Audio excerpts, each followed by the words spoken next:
नमस्कार. माझ्या सगळ्या मराठी उद्योजक मित्रांना माझ्या शुभेच्छा.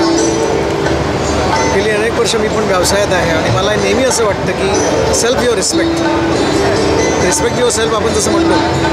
कारण काय होतं की आपण मराठीत माणसं धंदा करतो, हुशार आहोत, कर्तृत्व आहोत, गुण खूप आहेत, पण त्याचं मार्केटिंग करणं, स्वतःला सेल करणं हा जो प्रकार जो आहे तो हा नेमका मराठी माणसात कमी असतो. त्याच्यामुळे काय होतं, बऱ्याचदा चांगला एखादा उद्योग केल्यानंतरसुद्धा बऱ्याचदा त्याच्यातून जी मार्केटमध्ये पोचण्याची किंवा स्टेबल होण्याची किंवा लोकांपर्यंत बोलण्याची क्षमता असेल ती सगळी निघून जाते आणि मग इमिजिएटली आपण नैराश्यामध्ये येतो आणि मग तो धंदा सोडून देतो आणि मग कोणतरी पार्टनर घेतो आणि पार्टनर आपल्याला फसवून निघून जातो.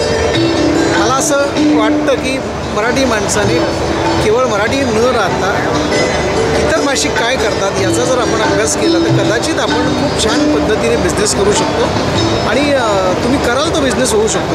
कारण आता असं पूर्वीसारखं राहिलं ना. आता जर साधारण बघितलं तर बघा की आता पूर्वी न्हावी म्हणजे एक जमात होती, पण आज सगळे चांगली लोकं आज त्याच्यामध्ये आली. त्याचं कारण एवढं की पॅशन त्याची आहे, बिझनेस आहे आणि ॲस्थेटिक व्हॅल्यू ज्या आहेत त्या बदललेल्या आहेत.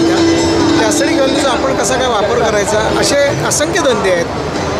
गारमेंट आहे, ज्वेलरी आहे, काय what ever you want you can do what ever you want. पण या सगळ्यामध्ये परत एक सांगतो तुम्हाला की जिद्द, पॅशन आणि शेवटी स्वतःला सेल करणं हे जर आपण मला वाटतं केलं तर आपण सक्सेस मिळायला काही कमी नाही. धन्यवाद.